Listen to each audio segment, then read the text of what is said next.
Welcome everyone to the NASA Interns panel. This is a panel hosted by the Women of Aeronautics and Astronautics organization, WoAA. I'm Sarah Gomez, and I am the member ambassador lead for WoAA. We're hosting these panels to showcase interns from different industries. This is our second installment, and this is for NASA interns. And I'll be the moderating this panel along with 4 other panelists. So to start, we're gonna just have the panelists introduce themselves, talk about their background. So first up is Emily. Hi everyone, thanks for coming. My name's Emily Hernandez. I am a computer engineering major at the University of Illinois at Chicago. Right now I'm a junior, and right now I am interning at NASA for the first time. This is my first semester at NASA, and I'm out of the Stennis Space Center, and my project title is Intern for Autonomous Systems and Operations for Rocket Testing and Space Exploration.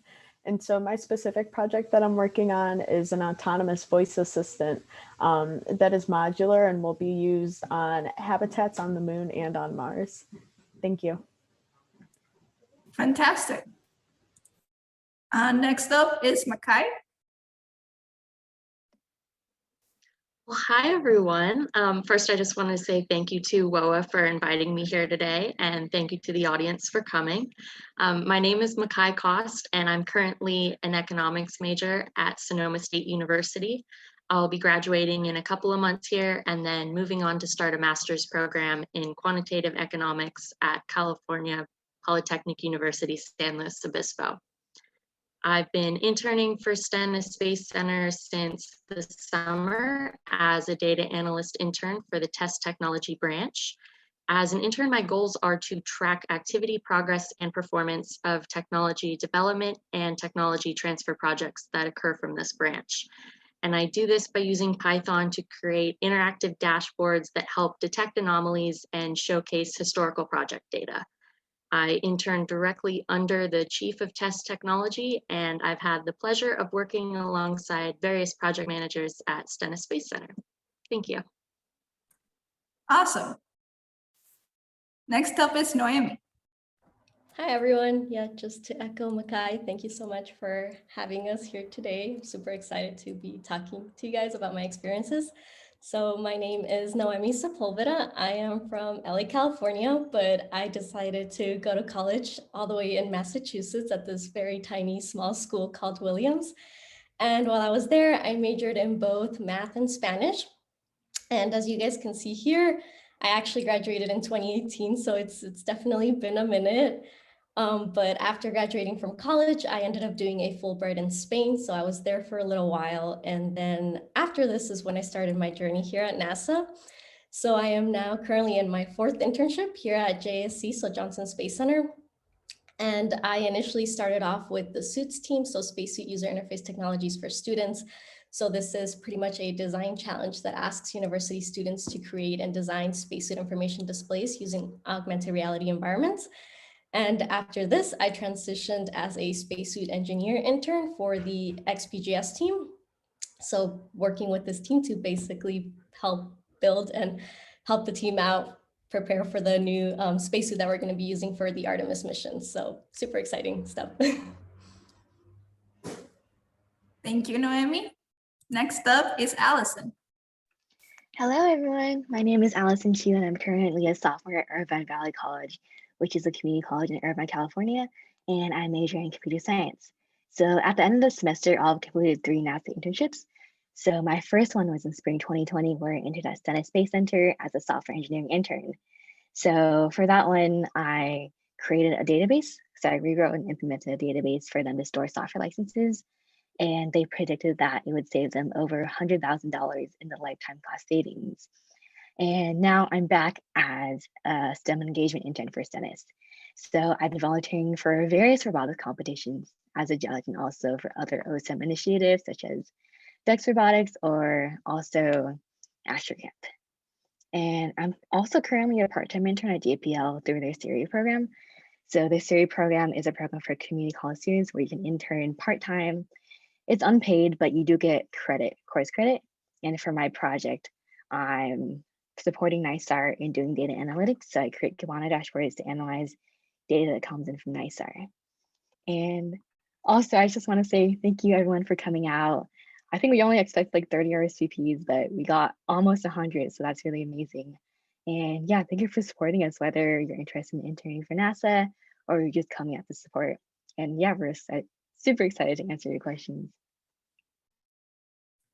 All right, thank you, Allison. So now we're going to go into some of the questions that were pre-submitted through the RSVPs. But during this time, you might have questions that pop up in your mind, so feel free to throw them in the chat. And at the end of the questions that were pre-submitted, we'll go into Q&A from our audience questions. So first question is, what does a typical workday look like for you in your current role? And anyone feel free to jump in as we go through these questions.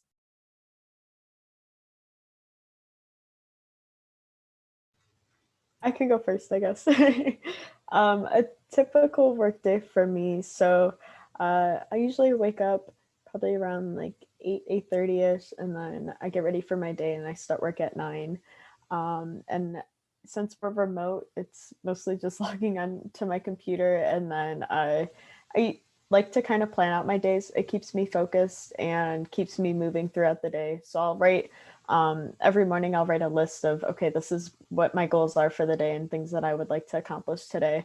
And then I also write out like what meetings I have. And so then I kind of plan my time around that.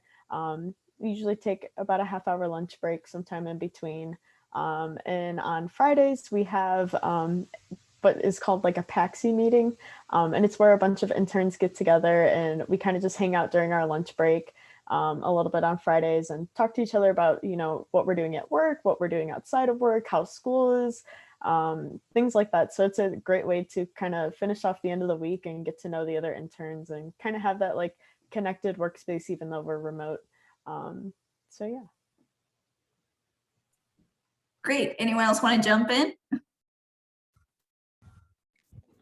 I could go ahead and go next. So yeah, it's definitely been a little difficult because we're remote, but I think my typical day is very not typical. Usually it's like a variety of different tasks that I have to do. So anything from helping write reports about what the XPGS team is doing and the different suit component owners, all the way to writing different test procedures or updating those test procedures, to getting together with other interns and using just brainstorming different ideas and using CAD or Creo to design different things there. So it's really a variety of different things all the time, just because we get different tasks from every direction, you know, every week. But yeah, it's basically not a very typical, not very routine, I guess I could say, but yeah.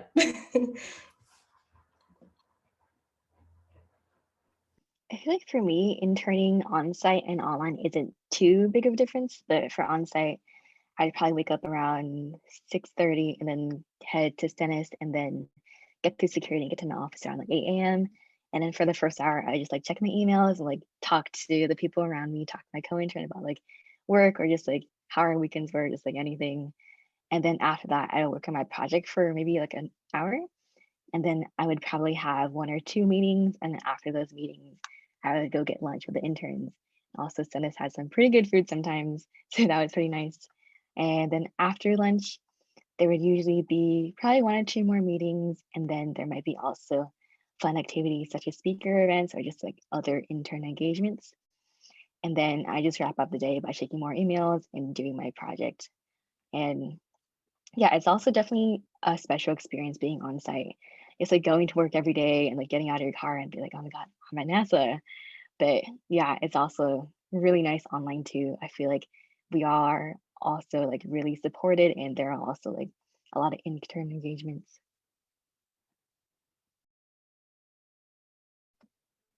For me, I've been virtual like this entire time. So it's really just 8 to 4 on computer. I'll go to different video meetings, tag up with different people from my team, talk to other people online.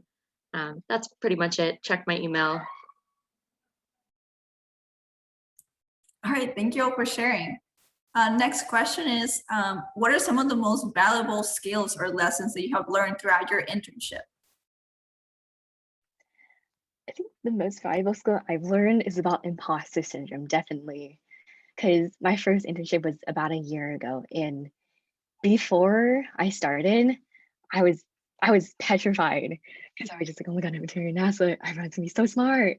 And like, I don't know if I'm gonna fit in. And like, I would just, I don't know, it was a whole other thing. And I remember talking to my internship coordinator about it. Kelsey, she might be here, I don't know. But I was just saying how like I'm kind of nervous and like just like advice and stuff. And she did really like help me and stuff. So that was nice. But then when I got there, I realized that your mentor doesn't expect you to know everything. And I don't know why I thought they did. Like they don't expect you to know everything. They don't expect you to like, oh, like, yeah, like know everything on day one. Like they expect you to learn on the job. And for all my internships, I've learned almost everything on the job. And I think the lesson I learned is just like to not be so hard on yourself and just like realize that everyone like experiences imposter syndrome. And I definitely think imposter syndrome should be like a lot more normalized than it is because it can really feel like you're alone in it. But in reality, everyone deals with it sometime in their life. Yeah, I kind of definitely want to second what Allison said about imposter syndrome. I mean, especially like the first time like you start working anywhere new, it's like, oh God, it's like am I gonna like, you know, compare up to everybody else? But I think one of the things that like personally I learned is like Allison said, like nobody expects you to know everything. But also I think my most valuable lesson would be like learning when to reach out for help, and when to start asking questions, and you know, who can I turn to get help with this and things like that. So you know, making connections not only with your mentor, but other people who are interning, other people who, you know, work there full time and are working on something similar to you or have experience in what you're working on.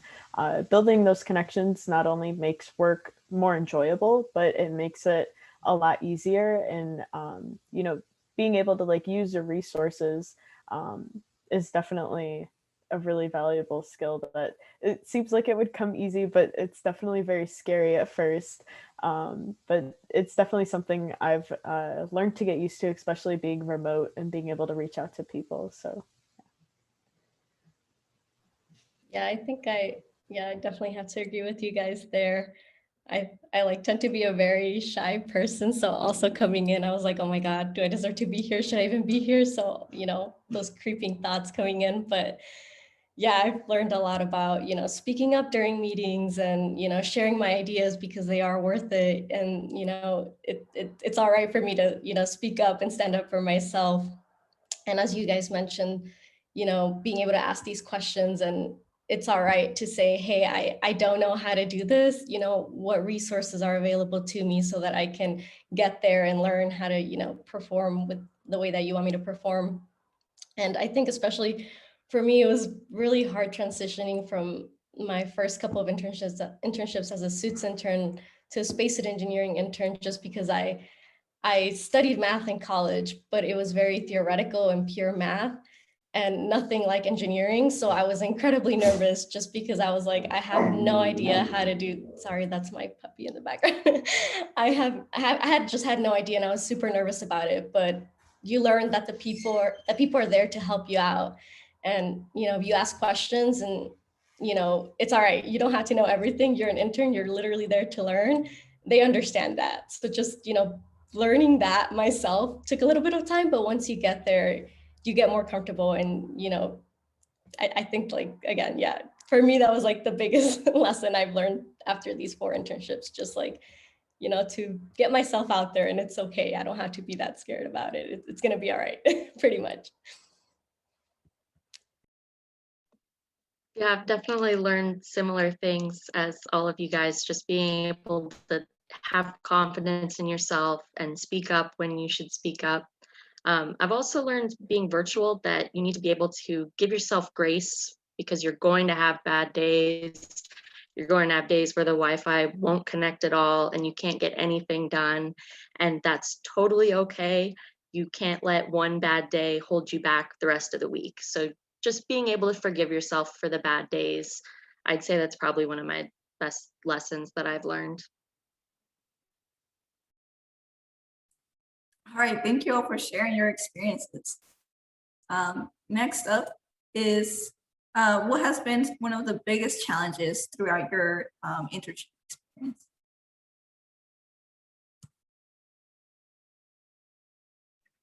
For me, my answer is a little bit similar to the last question, but I think the biggest challenge is like learning how to like learn efficiently and just like trusting myself, because for internships, it's more than likely that you won't know everything and you have to learn a whole new technology or a whole new, just like a lot of things. And I think for me, it's just like being able to trust myself and being more confident in that I am able to learn stuff. And like, even though there are hard concepts or like, there's a lot of information, just like trusting that I'm able to learn it and being able to contribute.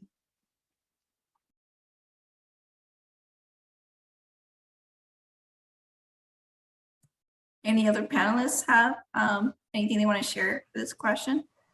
I think I got a second Allison again. Is definitely I know when I started and they started describing my project to me, I found out it was going to be a lot of coding, which I was used to. I learned how to code in university and was pretty familiar with it, but the coding environment was completely different, and the language they used was something completely different that I had never learned, and it's all brand new. And I was like, this is going to be so difficult to try to learn this, and then I have to do the project on top of learning it all within 16 weeks. So definitely like being able to trust yourself and believe in the fact that you are going to learn it and you're going to get through it and you're going to get the work done, and knowing that you'll be able to continue doing that and like trusting yourself that you can learn quick enough is definitely one of the most challenging experiences, and just kind of like working through that is definitely one of the big challenges I've had. Yep, I I kind of also agree with you guys in that, especially, yeah, like I just felt like I had a lot of math, which is useful for engineering, but there's still a lot of engineering that I just did not understand. And even the language that engineers speak sometimes in meetings, and it was challenging because at times I felt shy, but it was okay for me to like ask questions, and for the, they're really like nice about it too, which is great. But it was definitely challenging at first, that there were definitely moments where I just didn't understand the thought process of how do you design something? What's the first step? So I kind of had to like get through that. And I definitely think that that lack of engineering background that I didn't have coming in, I wish I would have had more of that experience, but I've learned so much through these like couple of internships that, again, like giving myself grace for that. Like, it's okay, you're not an engineer and they know that, and you just have to try your best. So yeah. Yeah, I've definitely had a similar experience. When I started, I had very limited coding background whatsoever, and pretty much just learned Python on the fly since summer. So that's probably been a challenge, but just understanding that I can learn it and I can do well in my project, that's been really great for me. Also, just being virtual as a data analyst intern, a lot of data that I use is from a variety of project managers. So sometimes you have like just a little question where, like, if you were in person, you could just probably walk down a hall and just pop your head into someone's office, just ask a simple question. But being virtual, you have to send an email or set up a meeting. So there's definitely some added challenges with being virtual, but I think it's all been a good experience overall.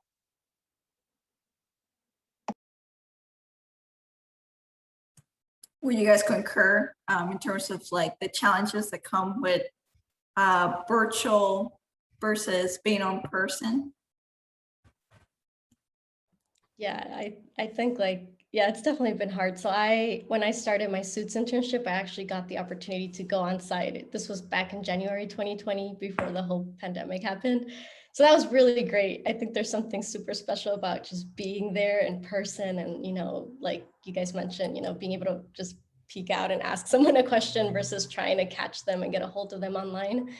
And I think especially now that the current internship that I'm doing, they're going through like all this design testing for the suit, and it's very different just to like virtually see through Teams the whole like, test going on versus being there in person, to actually help them out like with the test. So that's definitely been challenging because I do wish that I was there, but so far, like the team does their best to kind of still make us feel included, even though it's difficult for us interns to go on site. Yeah, I think I'm might be the only one here who's never been on site. So kind of bummed about that because it would be awesome to like Allison said, like you step out of the car and it's wow, I'm at NASA. Like that would definitely be very cool. But I definitely, it's still really exciting to wake up every day and I get to go work and I'm working at NASA and there's still that excitement. And even like Noemi said, like they do try to keep us included a lot. I know the Stennis Space Center has been doing their green run tests lately. And so, we've been able to watch those. And we have like a roundtable meeting about every week for my team. And during that, they'll kind of talk about like the people who are on site, they'll talk about what they're doing and things that they're working on. So even though I'm remote now, it's still I feel really included and it's almost like I'm there. It's very close. All right, move on to the next question. What do you believe made your resume stand out for this opportunity? And feel free to speak a little bit about your journey. Just what do you think made you go on to this path? I think for me, it was just like being involved in leadership positions, extracurriculars, or doing projects outside of school.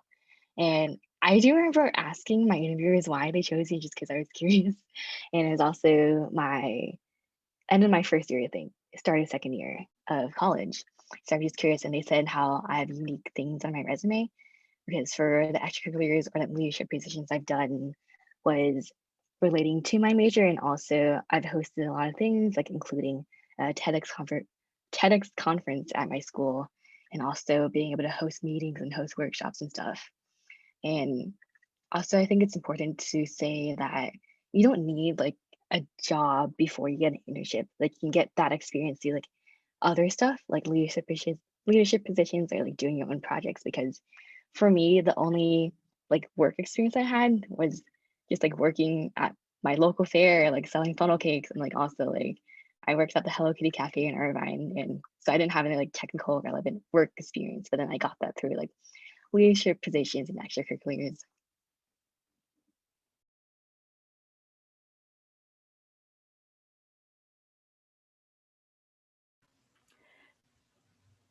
I think so. I think NASA is my third internship now. I've had a few internships before this. Before I was at CNH Industrial, which is a tractor company, and then I also interned at Tesla. So I think, definitely having those experiences and kind of having some technical experience on my resume helped as well. But I think, like Allison said, you definitely don't need like that type of experience. I think there's a lot of experiences outside the classroom that aren't internships. For example, I'm a part of a student org on my campus, and it's a newer student org, but we work together and we build, like an electric vehicle and work on autonomous vehicles and things like that. And so in the past, I was treasurer, and right now I'm president. So that's another great way to get experience outside of the classroom. And I definitely think that, that's contributed not only to this internship, but the internships I've had in the past. And on top of that, I'm a part of a few other student orgs on campus, like Women in Computer Science. And I help out at things like whenever we have like open houses, or they have outreach programs, or the Women in Engineering programs do, different student panels or events and things like that, just getting involved in your college and volunteering and things like that. And, connecting with people on campus is definitely a way to kind of like stand out and network and get more experience outside of the classroom for sure. And then on top of that, like picking up personal projects, I today we had our end of the week intern meeting, and I was showing them. I was working on. I want to teach myself SolidWorks and CAD and things like that. So I have a 3D printer, and I've been, kind of playing around in SolidWorks, and I'm currently building something for plants, and so I can start like planting seeds for the spring and things like that. And so personally, like I love when I'm able to take my engineering skills and it transfers over into things that I enjoy and my hobbies and things like that. And so I think that's another great way to get experience outside the classroom and kind of make your resume stand out and say, hey, this is what I do in my free time, and like I'm able to learn things on my own, because I think that's definitely a very useful skill that everyone likes to see.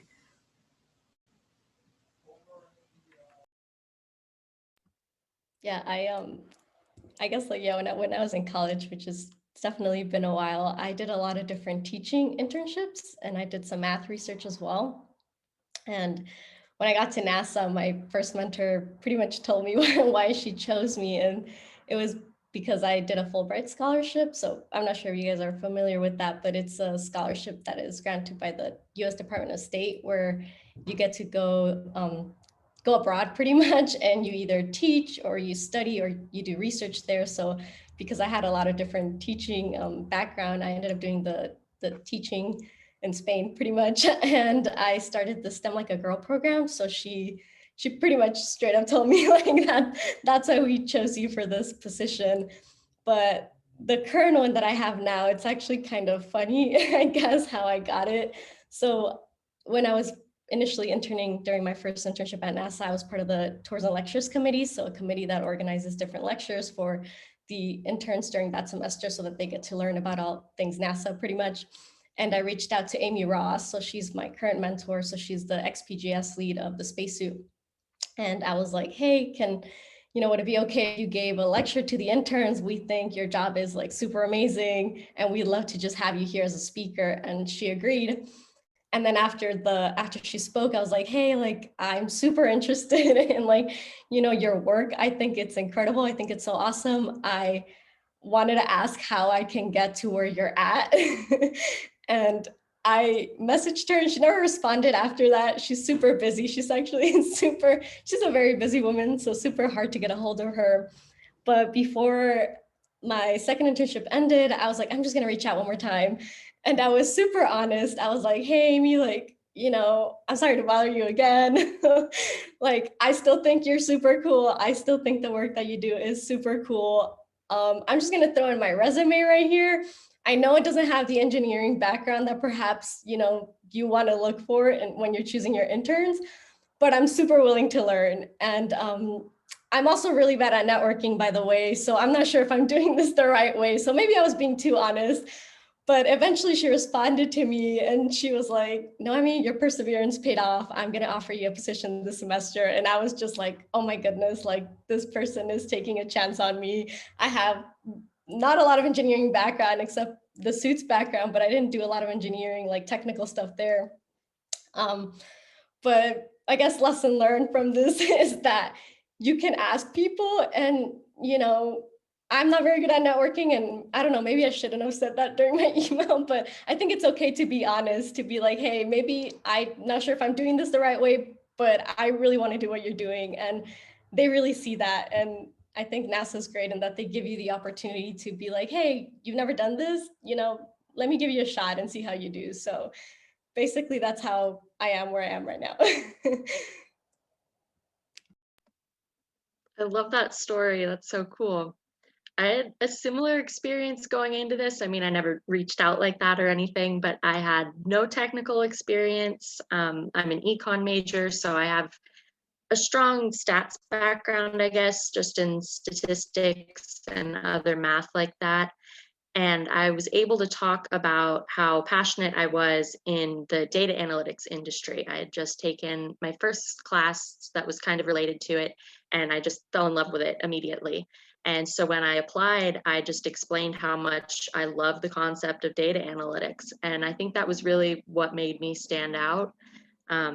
especially having no experience working in the field. It was just my ability to talk about, like, look, this sounds really cool to me, and I was able to express my interest in the project. Wow, those are really cool stories. Thank you all for sharing. Yeah, Noemi, I love that story as well. Yeah, so sometimes you just gotta shoot your shot. Yep, you do. So this kind of transitions well as to what advice would you guys have for students who are on this, just listening to this panel, as to what they could do if they were interested in having a NASA internship, or any advice that you think would be great for them to hear? I feel like all the panelists will agree with me on this, but just keep applying. Like, I know NASA internships are very competitive, so it's normal to like not hear back, especially your first few times. But the process is you go on intern.nasa.gov and you complete like a centralized application, and then you choose 15 opportunities to apply for. So I would just suggest using up all your opportunities for each section, and then it would just like make your chance greater. And also realize that you only need one yes. So just keep on applying, and eventually, or sooner or later, you will most definitely receive an internship, whether it's through NASA or through somewhere else. Yep, I totally agree with you. Definitely apply. If you really want it, just keep applying. Again, like Allison said, maybe you won't get it your first, second, or third, but you know, if you keep applying, you just need that one yes. And also understanding that, I know that when I was applying, I was like, I don't know, this is like the dream. Like, am I even gonna get it? But like, we're much more capable and more qualified than we think we are a lot of the time. So like, give yourself credit for that. Like, you are worthy. You know, you deserve to be in that space too. You know, so don't like put yourself down and say, oh, I'm never gonna get it. Like, no, you don't know that. Just go for it. So I totally agree with you, Allison. Yeah, that's great advice. I know, and I feel like it's definitely, general towards all internships. I know personally, I got an internship the summer after my freshman year, and that took probably close to 150 applications. And then, NASA, and even when I was applying to Tesla, I was like, these are my dream jobs. This is what I want to do. Like, if I got to work there, that would be absolutely amazing. And so, every semester for each, season, spring, summer, and fall, I would send out my max NASA applications of 15 applications every season. And then, Tesla, it's as many as I could apply to. And, I was like, every week I took maybe an hour out of my day, or hour out of my week, to apply just to internships. And, I think it's a great way to do it, because you can fill out a ton of applications. But like Allison said, you only need one yes. That's all you need. And so it's definitely, applying to internships is probably the most time consuming and scariest thing ever, because it's like, you're really putting yourself out there, and you can get rejected, but you can also get accepted. And when you do, it's amazing, and it's a lot of fun. My other advice is to apply early for NASA, and apply as soon as you can. And also, make sure you have strong recommendation letters. Definitely, talk to some people that you've worked closely with, or, professors that you're close with. People who really know who you are and are going to write you a really good recommendation letter, because I think that definitely goes a long way.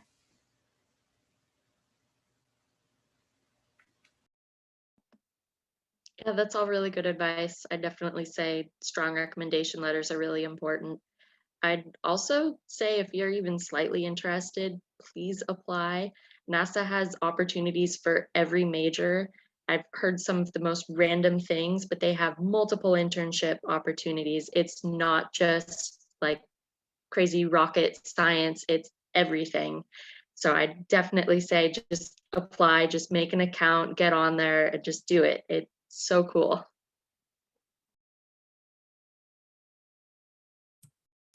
All right, thank you all. And to finish off our last question that were pre-submitted, and at this time, again, feel free to throw in questions to the chat, because we'll go into audience questions next. But to finish off this portion, what has been your favorite part of your experience, whether that's a favorite memory or favorite just something that was like, wow, I really like this part of my internship. I have so many good memories. It's hard to choose, but I'll say one for Stennis and one for JPL. So for Stennis on site, it was definitely like really amazing, as I said before, to like just be on site. And also, I don't know how Stennis compares to other centers, but it was way bigger than I expected to. And there's like a lot of things there. Like there's like a gym, there's track, basketball courts, there's a convenience store, gas station, just like a lot bigger than I thought it would be. And also, it was like really exciting to like walk on the test stands, like see the SLS in person, and also celebrating Mardi Gras too, because I think spring is definitely the best time to intern at Stennis because you get to experience Mardi Gras. And me and the interns, we probably celebrated Mardi Gras like every single weekend up until the pandemic hit, but it just super, super exciting. And I got really nostalgic thinking about my time at Stennis last year. And for JPL, I think the most exciting thing so far is like watching Perseverance land with everyone. We had like a whole JPL watch party for that. And it was just like really exciting and kind of emotional. And then about a week later, President Biden came and spoke to us at JPL. So that was also like really cool. But yeah, definitely interning in NASA is like a very unique experience and also super fun and memorable.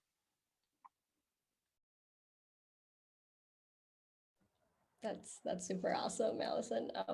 Yeah, I think definitely just being on campus is something super special. And I know Johnson Space Center, it has all the astronauts because that's where they train. So literally being able to like go to the cafeteria and you just spot astronauts like, they're like this person's eating that and you're just like, oh my goodness. And you try not to like fangirl them because it's like too much. But I remember I probably my favorite memory is meeting Christina Koch, like literally like just a few weeks after she had like returned back from space. And I was just in awe. Like it was so incredible and so amazing. And I was just like, you literally broke record. Like you are out. I tried not to fangirl too much, but I think I definitely did. But that's like, I just love that. Like it's still very vivid.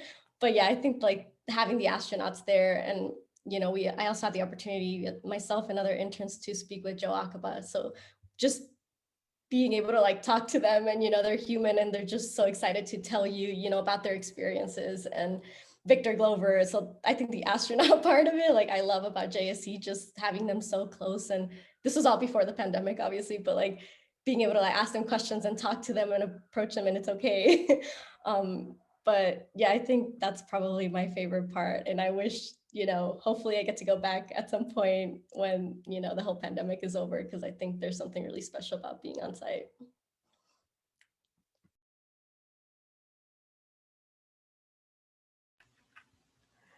I think my favorite part is not as exciting as meeting astronauts, I feel like, but just kind of meeting people at NASA in general. And I think, it kind of goes back to like the imposter syndrome and like being kind of like a little nervous about starting and working. But, being able to connect with other people who are working here and, realize that, hey, they're human too. And they were in your shoes at one point and they were also scared and terrified. And so, it's okay to feel those things. And I think my favorite part is just kind of being in that environment and being able to, say like, I'm working in this huge organization that's doing these great things. And I may just be one small part, but that doesn't mean you're insignificant. All of NASA's interns are super important and we're all working on stuff that's, gonna, advance, space travel and everything that NASA does. And, being able to be a part of that, I think is probably my favorite thing. And just, being like surrounded by people who are all working towards like that one goal. And I think that's great.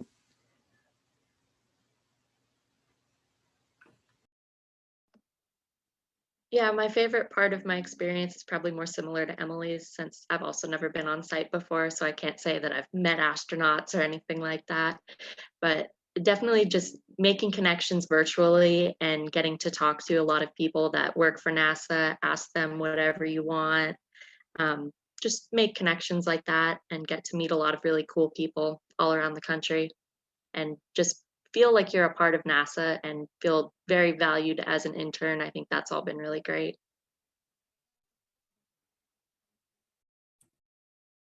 All All right, thank you all for sharing that. So now we're gonna go into Q&A.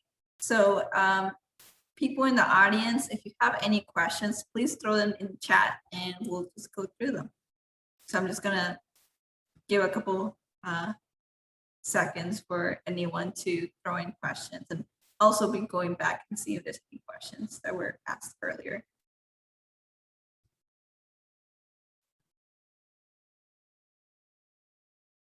Okay, so here's a question just asking to the panelists. So when do you get interested in space, and why do you specifically, oh, well, this one's actually for Allison specifically. Like, why do you specifically choose to major in computer science? But I'm gonna throw that into, you know, all the panelists, feel free to answer just what made you interested in space?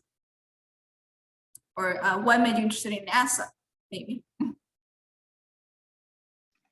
For the first part of your question, I was always interested in space. I feel like my entire life, like space and like anything out there just like really fascinated me. But then I never thought about making that my career. It just never like came across me for some reason.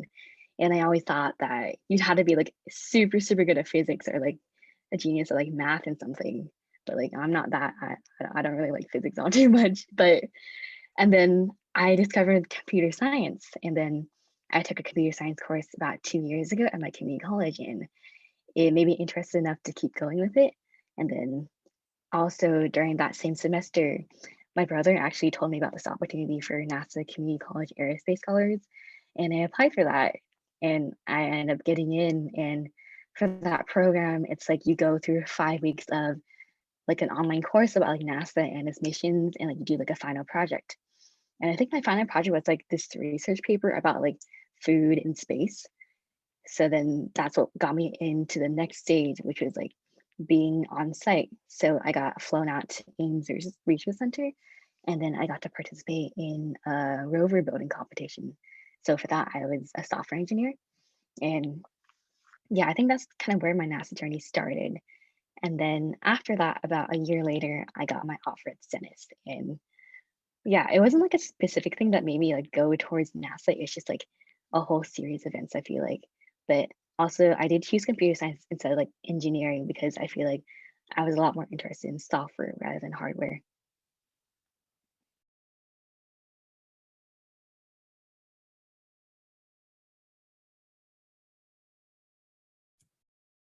Any other panelists want to share what made you interested in space or NASA in general? Mine kind of the same as Allison. Like space was always something that I thought was super cool. And as far as engineering, I actually originally was CS and I switched to computer engineering.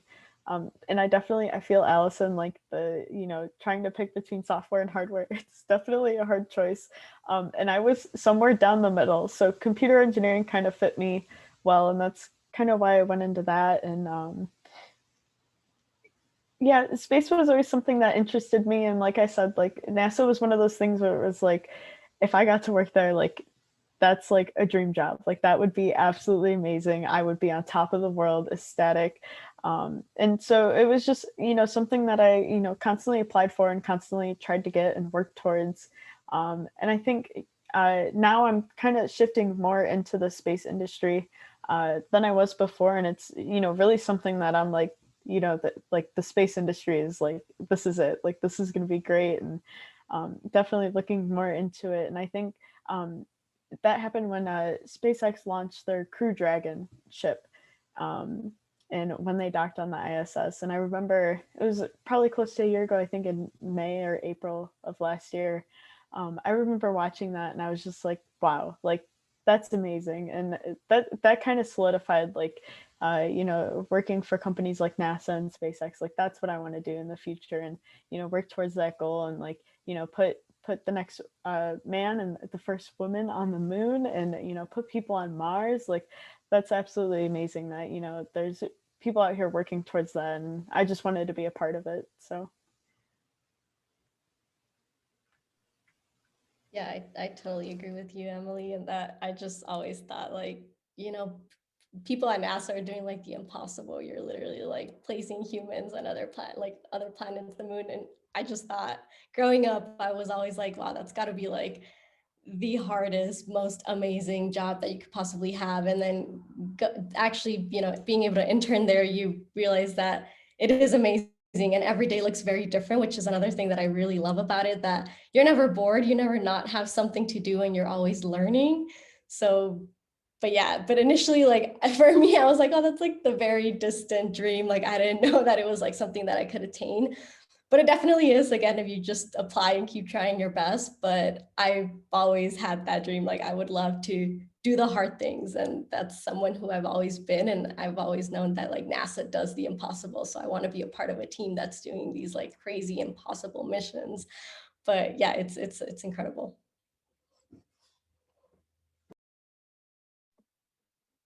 I've always thought space was just really cool, and I've always respected NASA and everything that they do, but I never really in a million years, I guess, saw myself working for NASA in any capacity. I don't like physics. I'm not an engineering major. I just didn't really know that was an opportunity for me. But about a year ago, I was just applying to a bunch of different internships. I ended up finding their application and realized that there's actually a lot of opportunities for econ business majors, data analytics, anything you can think of. So I just applied and got lucky on my first try, and here I am. And I'm so glad it's all worked out the way it has. It's been a great experience. So this is something that Emily kind of touched on, but I just want to go over one of the questions from the audience is, how have your internships impacted the trajectory of your careers, or what field you want to go into? And so this can be more specific than space, maybe the specific role or job or skill that you want to keep using that you learned through your experience. I think this is a great question because I've been lucky enough to have been able to intern in 3 different industries. I've done like agricultural industry, working on autonomous rover in that industry. I've done, kind of the automotive industry, worked on with Tesla, and now I'm in the space industry. And so it's every time I do a new industry, I'm like, wow, it really kind of opens your eyes to, all the possibilities that, like I have in front of me and what I can go into.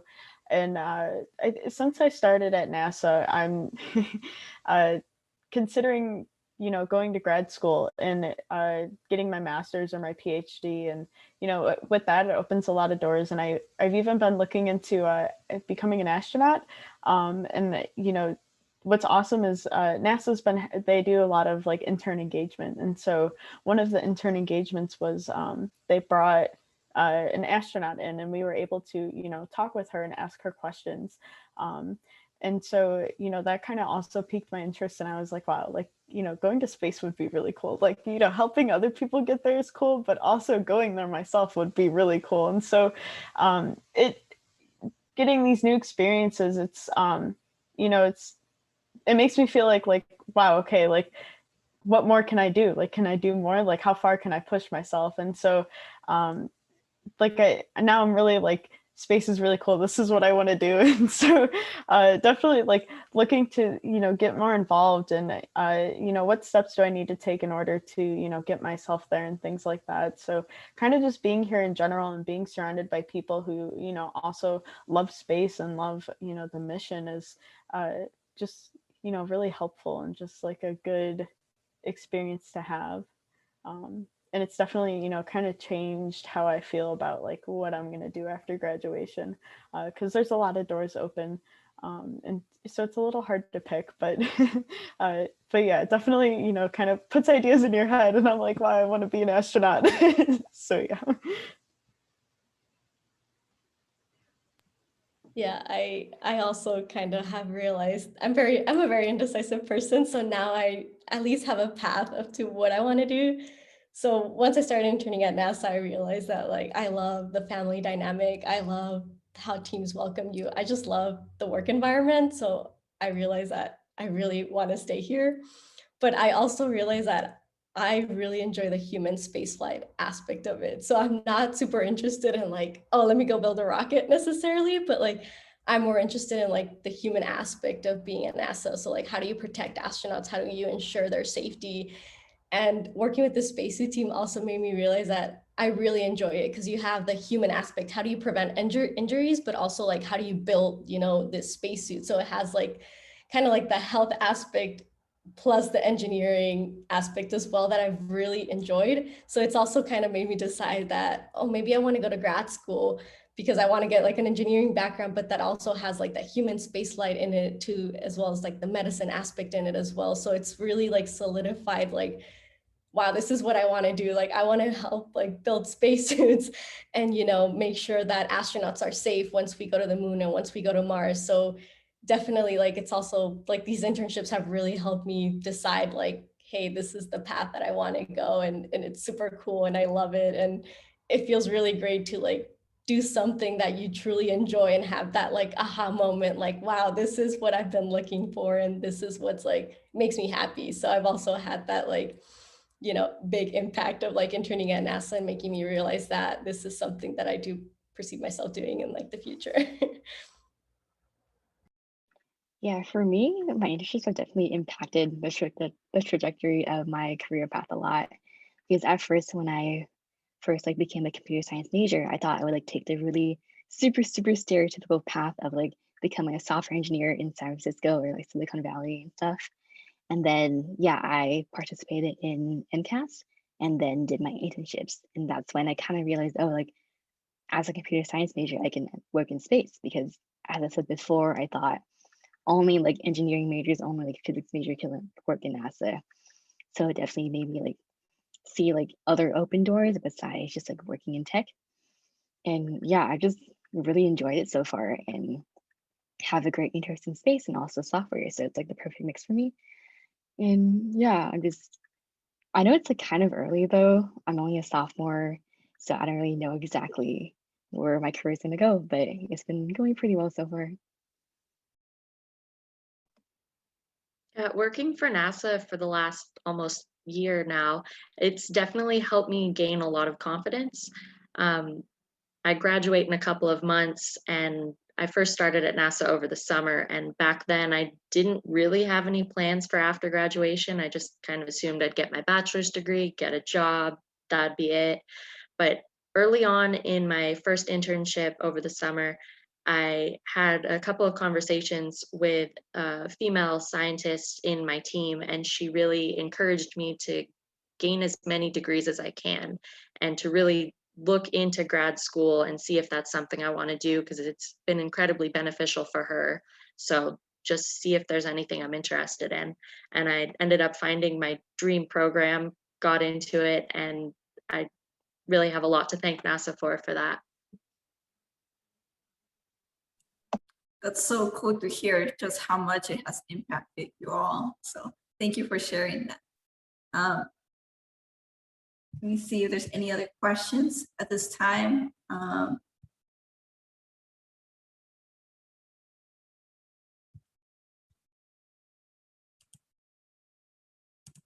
Does anybody in the audience have any questions? Just gonna give a few more seconds for any other opportunities to Yeah, I for think anyone Anna to asked throw the in. question earlier about time zones. Oh, yes. Okay, so for anyone that was in the East Coast times, what was your schedule like? Did you end up waking up earlier, or did you just work your own time? How did you set the schedule? I don't know if there's anyone from the East Coast here. I'm from the East Coast, but I'm 2 hours behind my NASA center. So days typically start at 8 a.m. there, but it's 6 a.m. here. So I try to wake up early and start my day as early as like the other people on my team. But for the most part, my mentor is super like cool about it. She's basically like, unless you have a meeting, then you could start your day later for that day, unless you have a meeting that starts at 8 and you need to be there, then I'd probably have to wake up at like 6. But for the most part, I like try to start at my time, 7, which is like 9, unless of course, like, I need to be in a meeting with someone. But it does suck waking up pretty early sometimes, but I mean, it ends up being all right for the most part. Yeah, I pretty much have the same answer as Noemi. And I know Makai can relate to me on this because we both live in California, but Dennis is 2 hours ahead. So yeah, if we wanted to start at the time they started, then we'd have to wake up at 6 a.m. But then I'm sure, or at least for my mentor, they are extremely flexible and she makes sure to not like message me on Teams until after 8 a.m. my time. And there are occasional early meetings, like for a lot of robotics competitions, they're all virtual and they all start in Louisiana, Mississippi, and Alabama. So they are 2 hours ahead. So on a lot of Saturdays, I do have to wake up at 6 a.m. or 5:30 to like prepare for the competition at 6 a.m. But for the most part, everyone is really flexible. Yeah, I've been in California this whole time, and Stennis is in Mississippi, so there's a 2-hour time difference. But everyone I work with is super flexible. Everyone understands that even a lot of people they work with, they're on the East Coast, they're on the West Coast. We're all spread out right now. So everyone's been really nice about that. For me, it's just been a challenge sometimes to remember that all of my clocks are on California time, but everyone I work with is 2 hours ahead of me. So just keeping track of time zones and not missing any meetings, that's definitely been a challenge for me personally. Yeah, I'm lucky enough I'm in the same time zone as Stennis. So, but yeah, my mentor is kind of the same. Like they're very flexible about when I start my day. I think the earliest I usually have meetings is like 10 o'clock. So sometimes if I had a rough night the night before and didn't get a lot of sleep, was staying up late doing work, I'll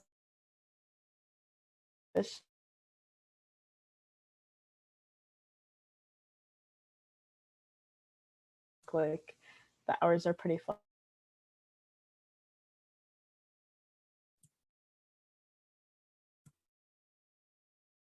It's definitely, I feel like it's very different when you're on site, probably, because you're probably there around the same time everybody else would be, and it's more structured like a 9 to 5 would be.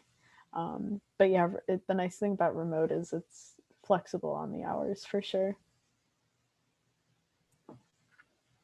All right. Now that we're heading towards the end, I just want to take a moment to thank all the panelists. At this time, I know there's some people that are interested in seeing, if you are comfortable with sharing your contact information or your LinkedIn. So feel free to put that in the chat. But otherwise, I think we're already at the end of the panel. So if there's no last minute questions, we will be ending the panel. But panelists, thank you again for volunteering your time. I'm sure your stories have been very inspirational and just been great at having a lot of great advice for students who are interested in NASA or just in the space industry in general.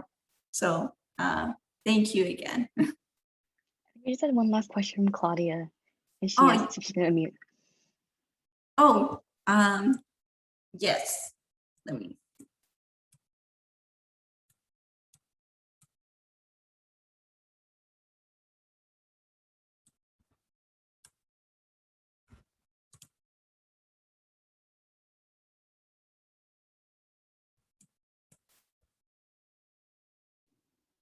Thank you. Hi, everyone. So I'm Claudia, and my question is actually for Noemi. So a little bit about myself. I lead the suits team at my school, and I'm currently an intern at JSC, and I look up to Amy Ross as well. She's what inspired me to start the suits team at my school. So hearing you talk about all these things has been so exciting. However, I'm not an engineering major. So my question is there a specific skill or let's say software program, for example, you use on the daily that I can work on? So what skill or field of knowledge are essential for the job of a spacesuit engineer? Yeah, that's a good question, and that's super awesome that you're part of Suits. It's a really great challenge. Oh my goodness, sorry. Can you guys hear that? Someone just called me. Sorry. Yes, back to the question. I definitely think that you should, if you have the time, start working on Creo. So doing a lot of CAD, because that is something that we work on almost every day for my internship. So if you guys have, you have the time, definitely, practice stuff in CAD. NASA tends to use Creo, which is not the most user-friendly CAD software out there, but really, if you're able to do CAD in any other software, then it's like usually like you'll be fine. But yeah, definitely doing CAD. And other than that, I think if it's possible, try to learn as much as you can about the spacesuit itself, because there are a lot of components to it. But I think that for the most part, you can try and prepare, but I've had other interns that have done CAD and they're like, once you get here, it's like you kind of have to relearn a lot of stuff. So I wouldn't be too concerned. I'd probably advise you to like reach out to Amy, especially, if you can, or reach out, apply and show interest to her. Cause I think that's how she like gets, accepts interns. She really likes to get interns that are not just necessarily interested in NASA per se, but like being part of the spacesuit. So that's probably my biggest advice. But yeah, try and work on CAD skills and Creo if you can.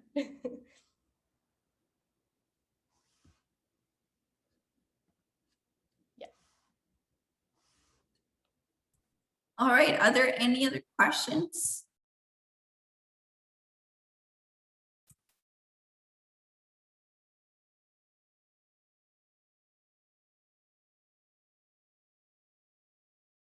All right, I think that's everything. So thank you again, all the panelists, for sharing your experiences and your advice. This panel was recorded, so it will be posted once it's processed in the WoAA YouTube channel. Or I believe they also post it on their social media channels. So you can follow WoAA in YouTube or in Twitter. I believe it's at WoAA Official for the Twitter account and for the Instagram account. So if you're interested in listening to the recording, that's where you'll be able to look at it. But otherwise, thank you again to our panelists and to the audience for being such a great audience, and throwing your questions for panelists to share their experiences. So with that, we'll be ending this panel. Thank you.